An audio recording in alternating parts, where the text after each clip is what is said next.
Hello, welcome to lab number 2, where we'll attempt to give you a profile of what you'd have done had you been in lab.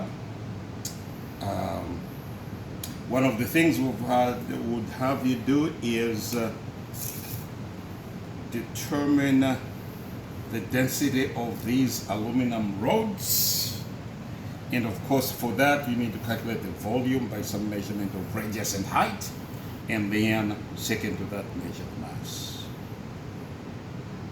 So, two ways to measure the dimensions, and so you can contrast and think about how measurements don't always give you the same pleasure.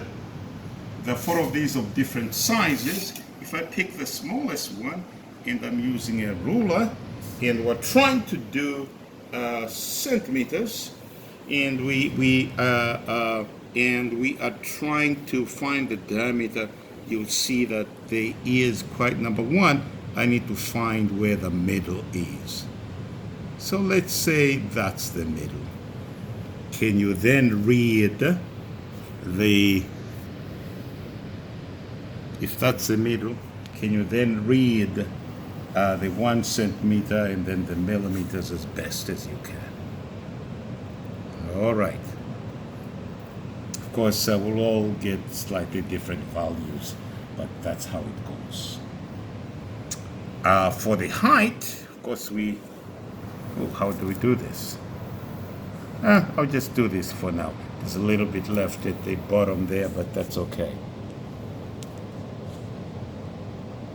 So just to ease up on our thing here, regarding the diameter, whatever you recorded for this one, assume that it is the same for all the other 3.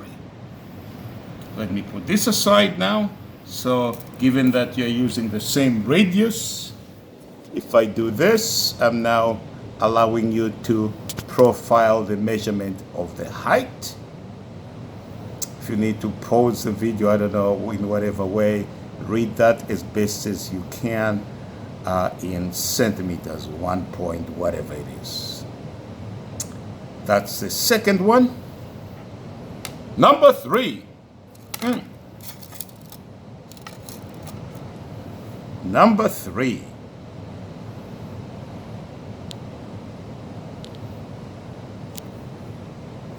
And then, last but not least, number 4.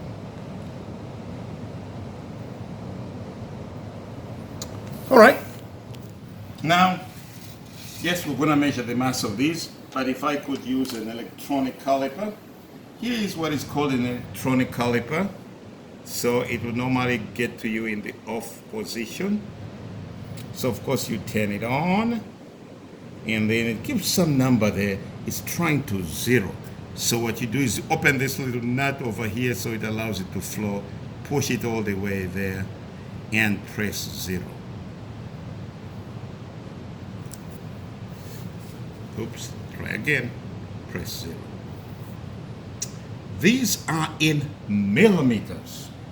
So it's reading to 2 decimal place in millimeters. So again, let's profile the measurements, starting with the smallest one.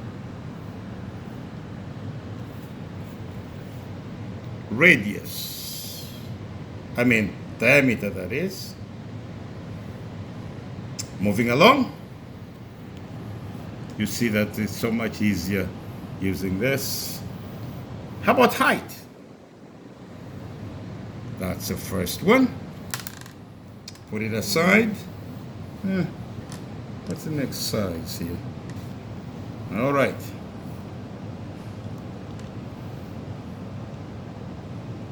Clumsy.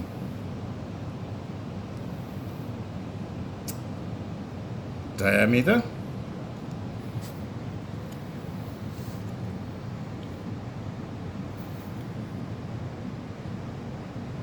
Height. 2 done, 2 to go.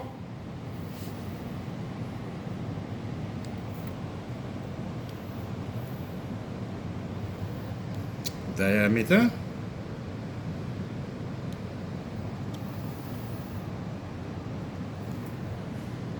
height or length. I like height.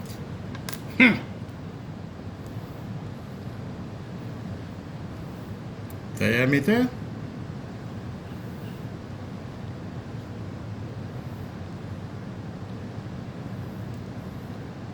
Height. So those are the two approaches for doing that, for the dimensions. And of course, in order to do the calculation, pi r squared h to calculate the volume in centimeters cubed. Now for density, of course, we need the mass. So let's roll over to the mass balance and see the numbers that come up from there. Here's the mass balance. Let's read 0.0003 decimal places. I put a weighing board. That's the mass of the weighing board. Let me subtract it out by pressing tear. Then I put in the first little mass. And so you can record that for the mass. I'll then remove it. Put in the second one. Record that for the mass. Moving on. The third one.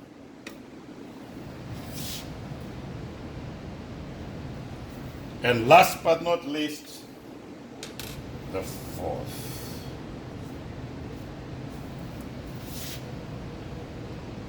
So by collecting this data, then you'll have all the data that's needed in order to determine the density of the aluminum. Of course, in this case, you'll take the diameter, divide it by 2, and then use the formula pi r squared, where pi, you can just use 3.142. All right, let's go to the next operation here. What's our next one?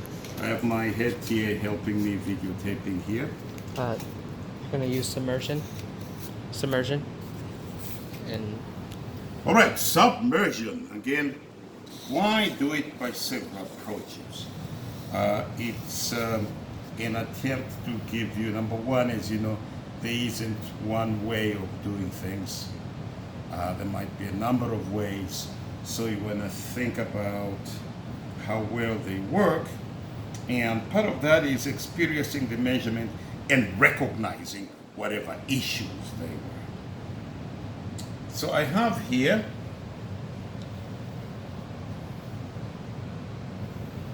a graduated cylinder, 100 milliliters graduated cylinder with some water. You want to read the volume, initial volume there at the bottom of the meniscus. The meniscus kind of curves, and so as best as you can, read the bottom of the meniscus. So I will sequentially drop in these these aluminum rods. And so what you do is you tilt it and then let it slide down. Maybe it's not so much for the small one, but the first time I did it, I just dropped it in and it broke the graduated cylinder at the bottom. So having recorded that first measurement, can you, as best as you can, record the second? Of course, the volume, according to this, is the difference between the two measurements. Moving right on. Second. Somebody doesn't know how to count. Second. There we go. That's the second one. Best as you can you read the volume at that point? Let's go to the third one.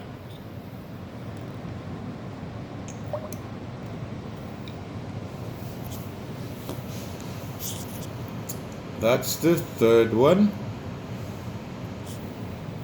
And then, last but not least,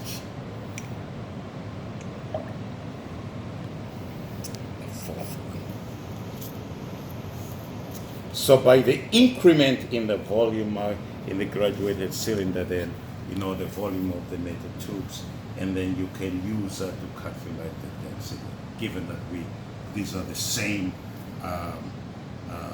aluminum cylinders that we measured the mass over a few seconds, a few minutes. All right, done with density. What's next, Casey? You're going to prepare the sucrose solution. No temperature measurement yet? Oh, that was back here. Sorry. So, Temperature of the room? mhm. So here is how we do things around here. Here is a data logger. I'll unplug it first here. So maybe just for completeness sake, let me turn it off.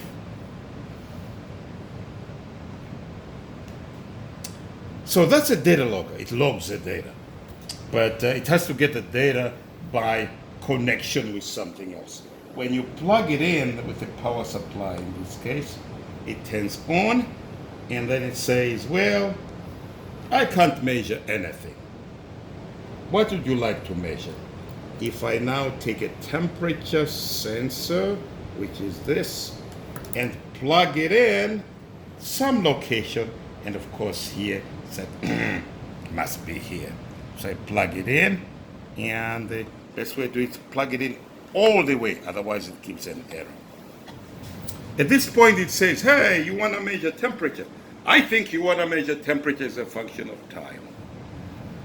And you turn it on. Of course, these directions are provided in the write-up.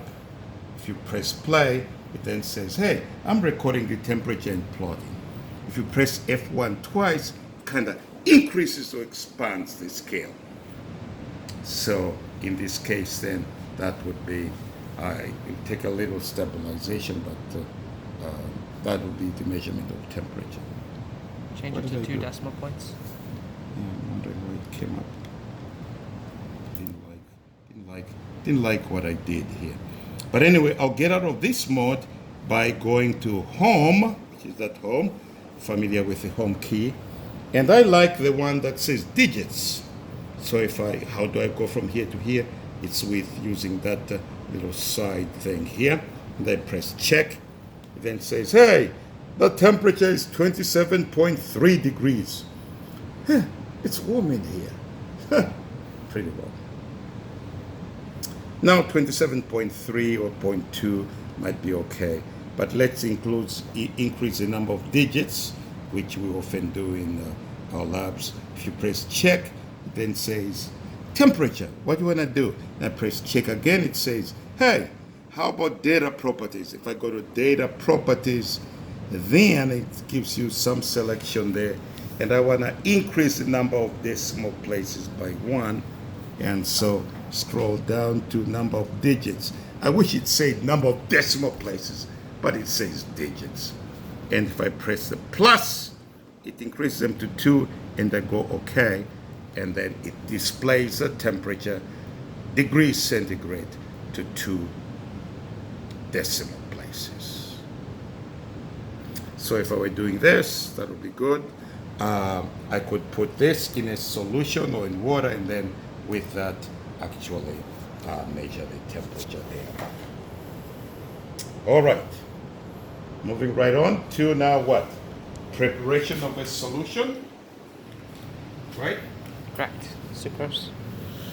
So being lab 1 and kind of just using good old nice stuff. Sucrose. Well, think of it as sugar. And we're asked to make 30 grams total. Remember, solution consists of a solute plus solvent, and so the total must be 30. And so we are going ahead and give me that other thing. The big one? Okay. Nice dry beaker, and we're going to the mass balance. And we'll put in sugar. How much sugar? It says what? 5%. 5%. So 5% of the total, which is 30 grams, which is then what? 1.5. You can do the calculation, 1.500 grams. All right, let's go do the weigh.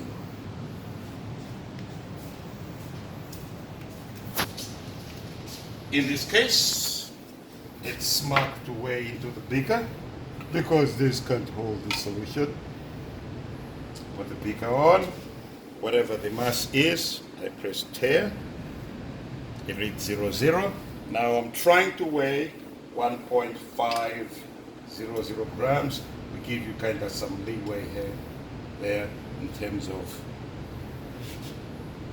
I think we give you some 20 milligrams leeway. I keep adding here and I'm watching the numbers to see that I don't exceed. Even if I did exceed, I could actually just come back and remove some.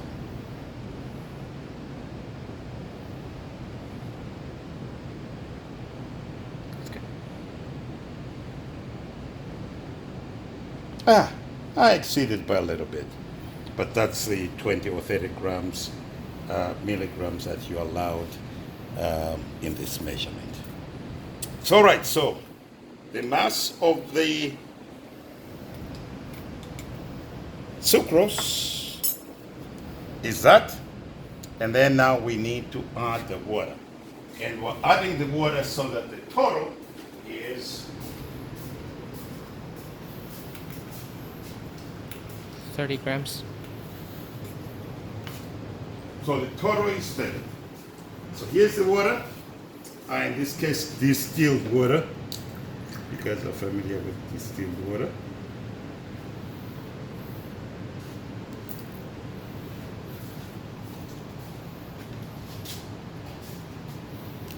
Back to the balance.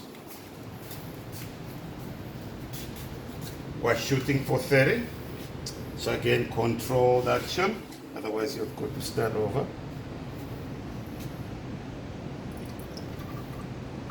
And so here, I'm shooting for something like 25.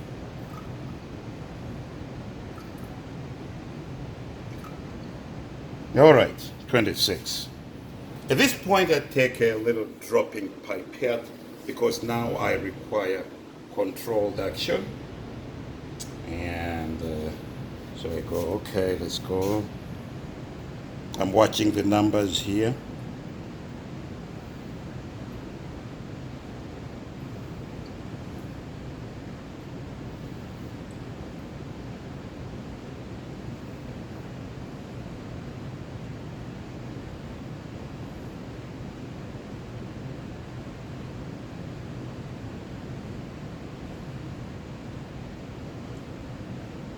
Drop by drop.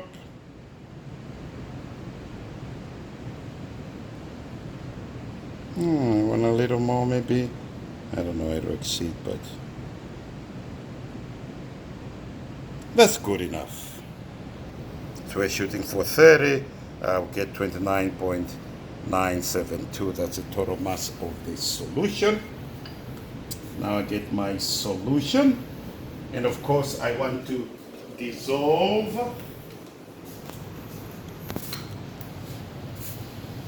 and so I come to a stirrer. What's a stirrer? Well, this unit here, there is a big magnet here that's rotated at a certain set speed. Now I put in little magnets in here in my beaker, and then with that you can see that they be stirring, and so that's how normally we make solutions in the lab.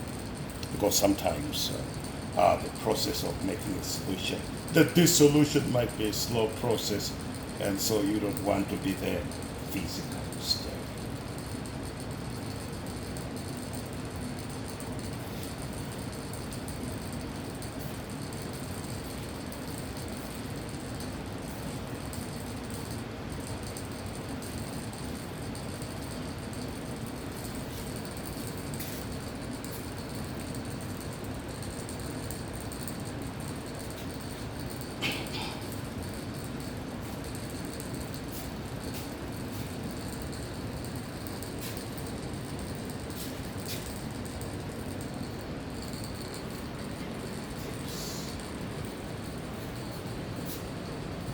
Oh, I moved them.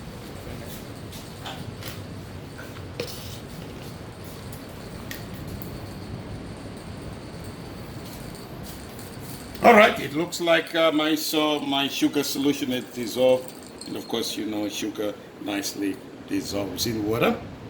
I'm gonna go back to the balance, so you'll find that we do a lot of these balance things in our lab. Measurement of mass is one thing that we do very often. So what we're trying to do here is now determine the density of our sugar solution, or sugar aqueous, meaning that dissolved in water.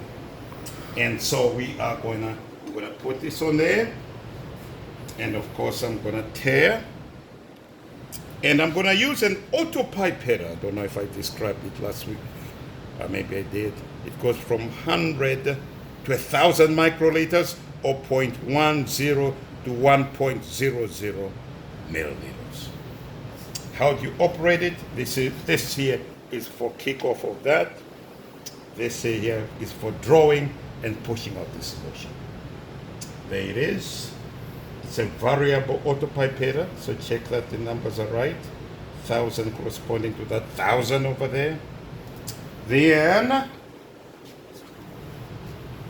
I like to go down, and very important, this is critical. When you go down, you'll meet a first resistance point, and then you'll find you can actually go down further.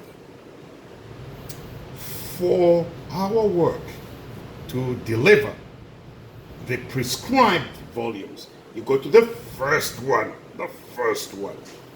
Then you look at your solution, make sure your tip goes sufficiently into the solution, and you draw up slowly, like 1, 2, 3. Do take a look at what you have, make sure there are no bubbles, and then you can pump it out. So that's the mass of the one.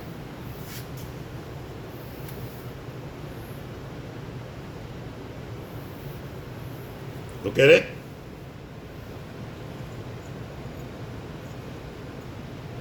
That's the mass of the 2 milliliters, 2.00 milliliters.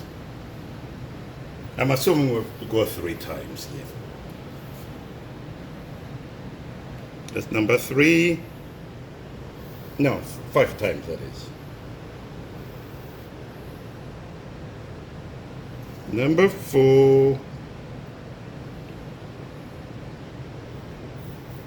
Again, 1, 2, 3. The first resistance point, and then pump it out. There it is.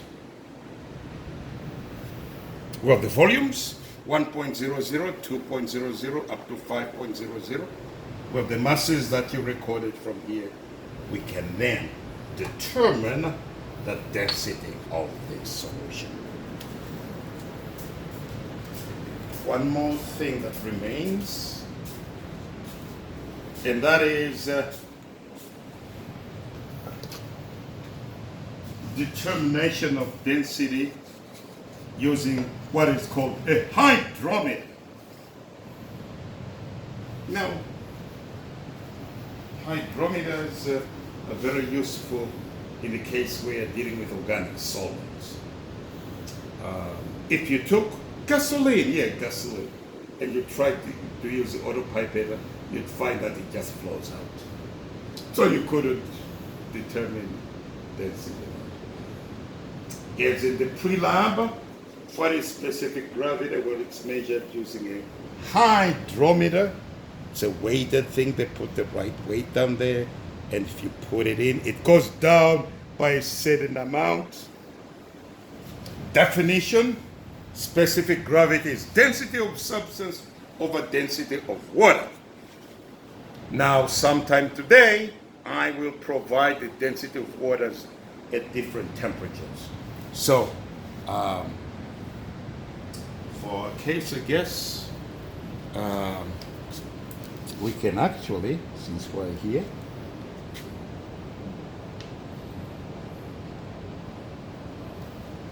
take this. This happens to be labeled What's that? A. Whatever A is. I think it's cooking oil.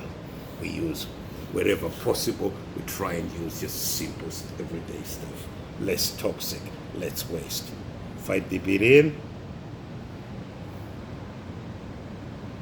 can then from that determine the temperature of the cooking oil. And wipe it out. Dip in the other one. Actually, don't know what this stuff is. No clue.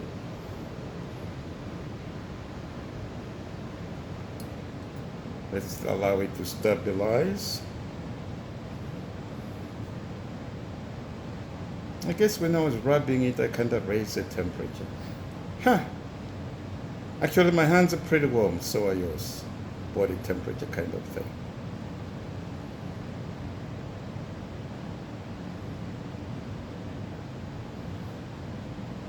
Let's rate it as 27.85 degrees centigrade. So, again, specific gravity, density of substance over density of water. We're looking for density of substance. If we know the number for specific gravity and we know the number for the density of water, we can do the calculation. Can they read that? Mm-hmm. All right.